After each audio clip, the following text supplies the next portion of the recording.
Nah,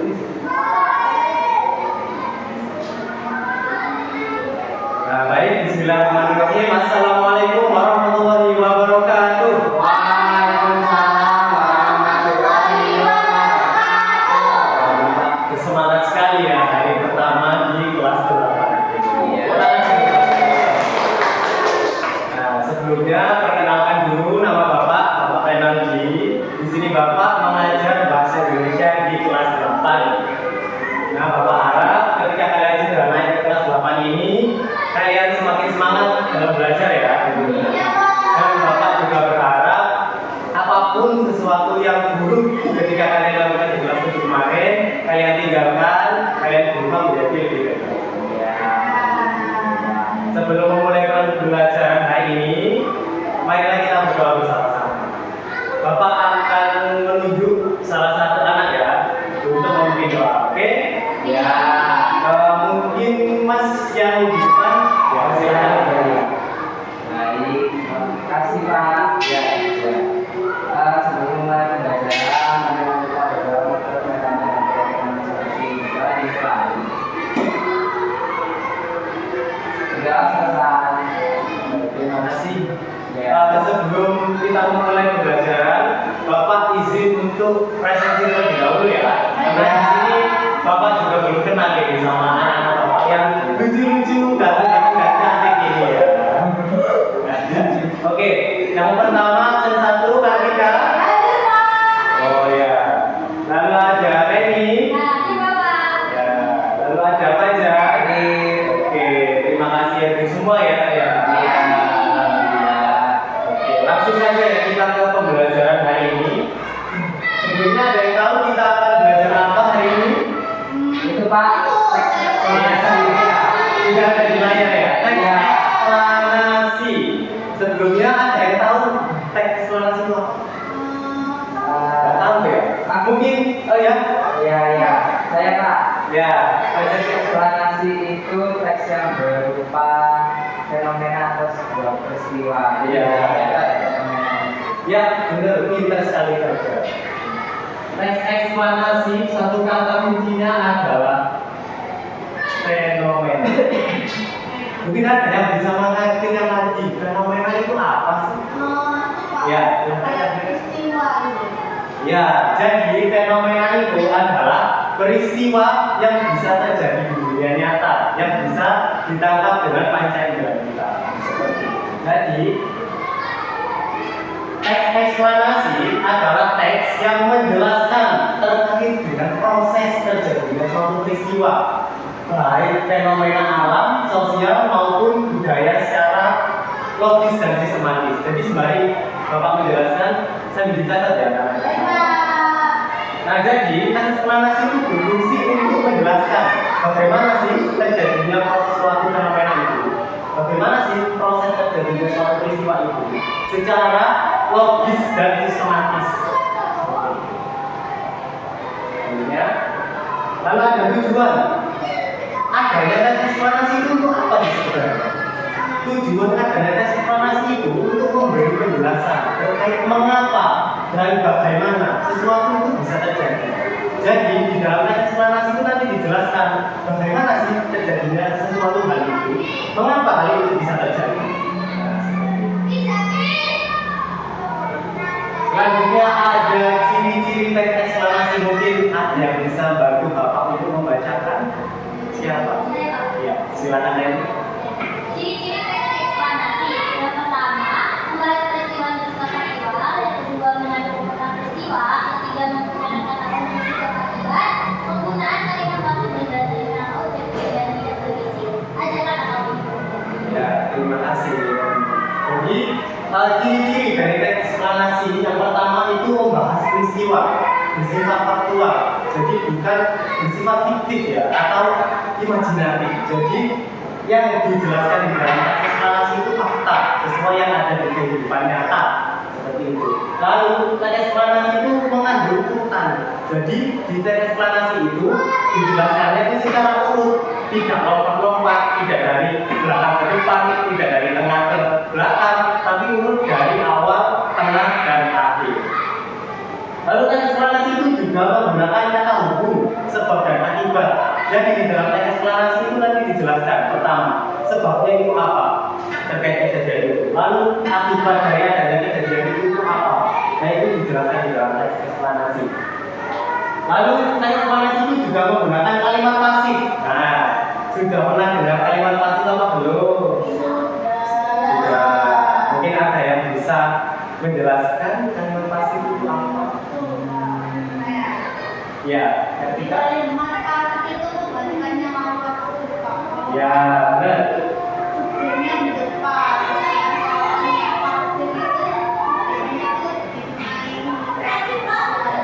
Ya benar. Jadi kalimat pasif itu kalimat yang keterbalikan dari kalimat aktif. Bapak berikan contoh.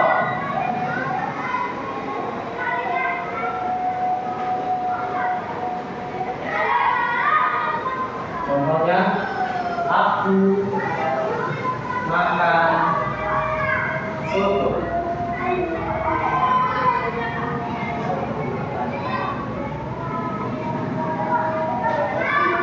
Lalu bentuk kalimat pasifnya seperti apa? Ada yang bisa? Foto dimakan. Iya, benar sekali. Soto dimakan aku. Nah, sudah paham? Kalimat pasif itu seperti ini. Nah, biasanya di teks eksplanasi itu menggunakan yang ini, yang kalimat pasif. Nah, selain menggunakan kalimat pasif, di teks eksplanasi itu menggunakan bahasa ilmiah atau objektif.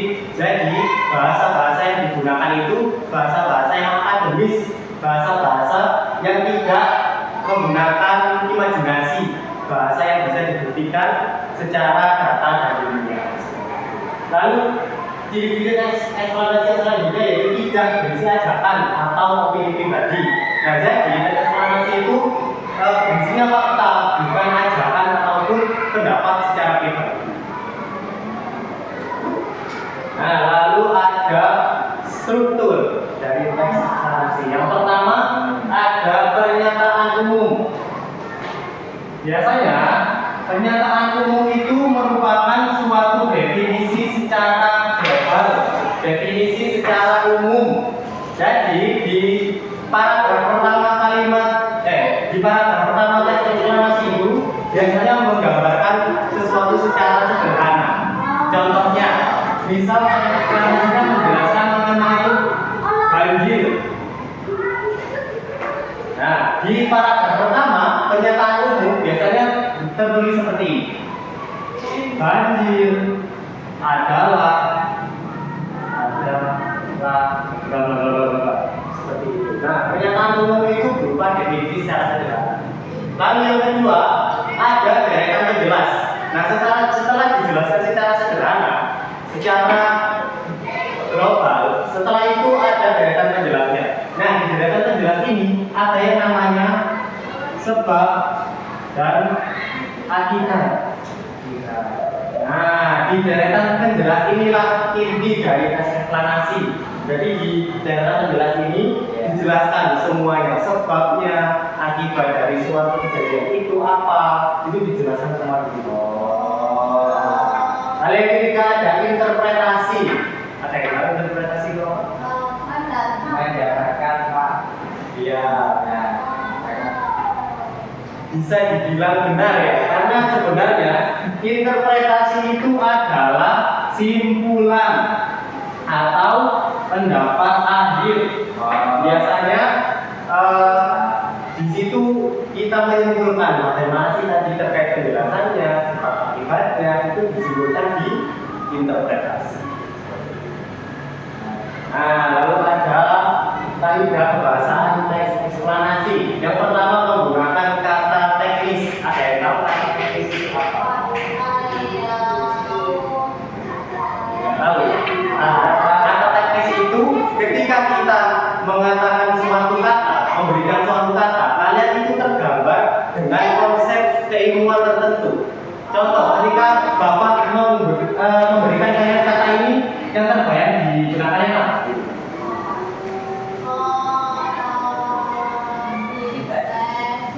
Yang terbayang di benak kalian apa? Lalu ada lagi?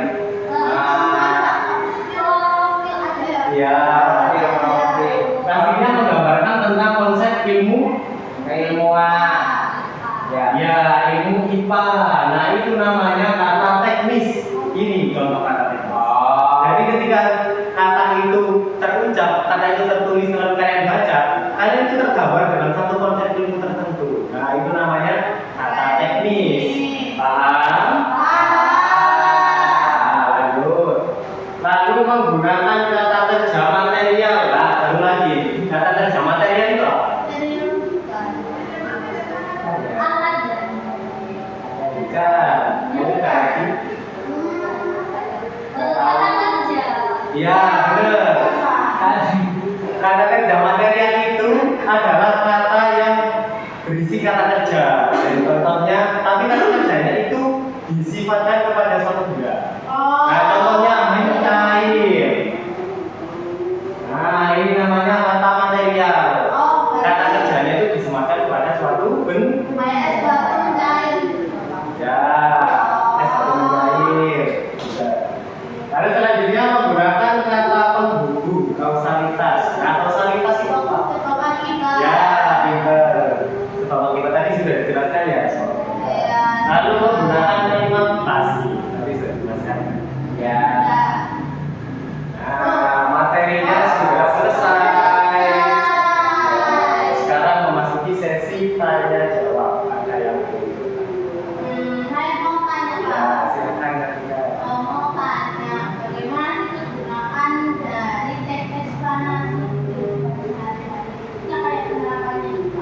Oh ya, mungkin dari anak-anak yang lain ada yang tahu jawabannya.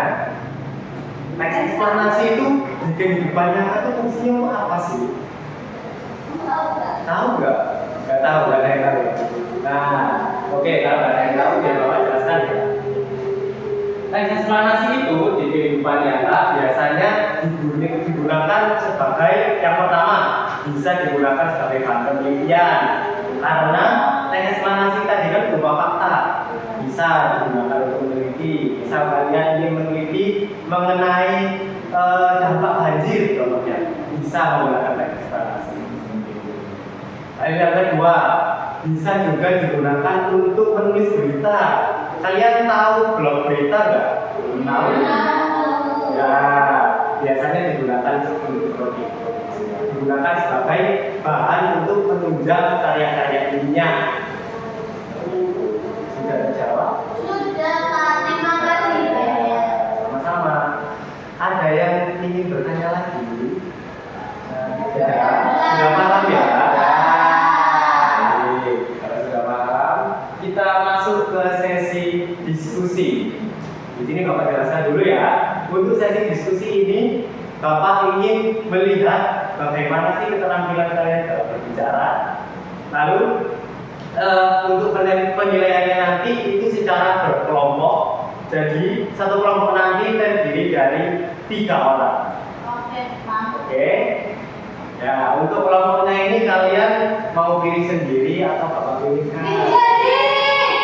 Oke, silakan pilih sendiri ya kelompoknya. Satu kelompok terdiri dari 3 orang. Untuk tugasnya nanti di sini nanti akan Bapak tampilkan teks eksplanasi, contoh teks eksplanasi. Nanti kalian cari tahu dari teks eksplanasi itu strukturnya itu bagian yang mana. Jadi nanti tadi kan sudah dijelaskan ya struktur teks eksplanasi tadi. Nanti di setiap bagian struktur itu bagian mana sih dari teks yang ada di layar itu? Yang nomor 1. Lalu yang nomor 2, telaah unsur kebahasaan dari teks eksplanasi yang nanti akan ditampilkan. Iya. Tuh ada kata teknis, kalimat pasif dan segala macamnya. Ada yang ingin ditanyakan? Sudah, Pak. Baik, untuk waktu kalian mengerjakan selama 20 menit, Bapak mulai ketika teks eksplanasi telah muncul di layar. Bapak mulai ya, 3, 2, 1. Oh ya, menanyakan sejarahnya. Itu kan belum ada ya? Oh iya. Itu apa kita mau ambil kerjaan apa? Itu kan ditunjukkan sama Pak Ada nanti. Yang gempa bumi ya. Gempa bumi. Jadi tugas kedua ya. Jadi strukturnya apa aja? Yang pertama Oke baik, waktu diskusi sudah habis. Jadi sekarang waktunya kalian untuk mempresentasikannya di depan kelas. Nah, mungkin dari kelompok yang sudah dibagi tadi, ada yang mau maju terlebih dahulu? Saya. Ya, silakan kelompok 7 maju dulu. Ya, silakan presentasi ya. Ya. Oke. Assalamualaikum warahmatullahi wabarakatuh. Waalaikumsalam warahmatullahi wabarakatuh. Baik, kami dari kelompok 7 akan presentasikan hasil dari kerja kami. Ya, jadi untuk yang pertama itu kan membahas struktur ya. Jadi tadi kan sudah ditampilkan di layar TV sama Bapak Renaldi. Jadi untuk yang paling pertama itu struktur yang pernyataan umum. Oke, buat yang kedua itu tentang penjelasan yang jelas. Ya, yang paragraf ketiga itu tentang interpretasi. Itu. Oke, langsung saja ya. Kita tutup dari kesalahan belakang. Assalamualaikum warahmatullahi wabarakatuh. Waalaikumsalam warahmatullahi wabarakatuh. Ya, terima kasih untuk kelompok Ya. 7. Nah, sebelumnya dari anak-anak yang lain, apakah ada yang mau menanggapi dari presentasinya kelompok 7? Ada? Kayaknya nggak ada. Oh ya, tidak ada ya. Sudah. Kalau gitu Bapak tanggapi ya dari Iya, ya, boleh. Tanggapi ya. Untuk yang pertama terkait dengan penyampaian materi itu sebenarnya sudah betul ya, tapi ada beberapa yang masih belum disebutkan. Jadi misal di paragraf kedua itu ada beberapa tema pasif tadi yang belum disebutkan. Oh iya. Oh iya. Mungkin apa belajar ya. Ya. Iya, Pak. Mungkin lain kali bisa lebih lagi. Iya. Lalu untuk keterampilan kalian dalam menjelaskan tadi sudah cukup bagus, cuman lebih diperhatikan lagi terkait artikulasinya, gimana ya untuk penyampaiannya, senyumnya ya, jangan lupa ya. Untuk lainnya sudah cukup bagus ya. Boleh dulu. Oke, makasih ya. Makasih ya.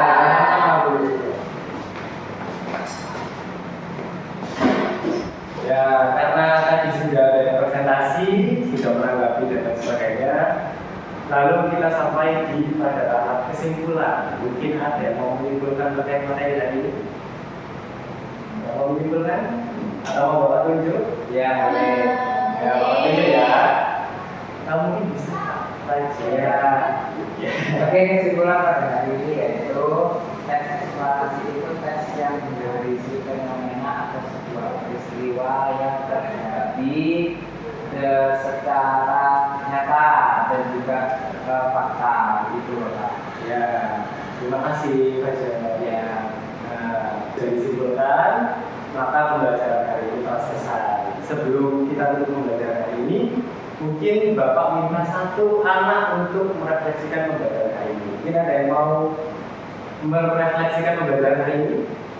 Ya saya. Oh ya, karena tadi Bapak aja sudah ya, mungkin dari anak ini ya, silakan merefleksi. Tadi itu seru soalnya kan dijelasin tentang teks eksplanasi tentang apa gitu. Pokoknya senang juga ada teman-teman baru di sini kayak gitu. Jadi tambah senang aja gitu. Ya. Terima kasih. Ya, karena pembelajaran sudah selesai, mari kita duduk bersama-sama dengan berdoa. Mungkin ada yang mau memimpin berdoa? Saya Pak. Ya, silakan. Jadi sebelum pulang teman-teman marilah kita berdoa agar pemimpin kita kelewatan bermanfaat dan kita kelewatan dengan Amin. Dimulai. Amin. Berdoa selesai. Ya. Sebelum Bapak tutup, di sini Bapak mau menyampaikan satu tugas. Tugas Pak. Ya, ya. Iya, biar kalian belajar kok di rumah. Oke. Satu bulan enggak? Satu ya Pak. Deadline-nya 1 minggu, jadi minggu depan sudah di rumah. Ya. Oke, Bapak jelaskan dulu ya untuk tugasnya. Ya, untuk tugasnya kalian membuat satu teks eksplanasi secara individu di kertas folio bergaris. Karena tadi kan sudah berkelompok ya, jadi sekarang penilaiannya secara individu. Oke, jadi Bapak bagi ya untuk temanya. Ya. Untuk absen 1 sampai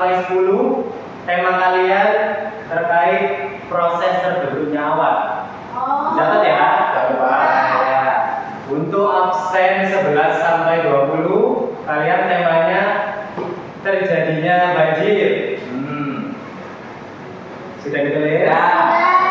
Lalu absen 21 sampai 30. Tema kalian proses terjadinya fotosintesis. Oke, sudah Pak. Sudah? Ya. Nah, itu saja untuk tugasnya. Ada yang mau ditanyakan? Iya. Sudah, itu saja. Iya. Kalau sudah paham semuanya, di sini Bapak tutup. Semoga pembelajaran hari ini dapat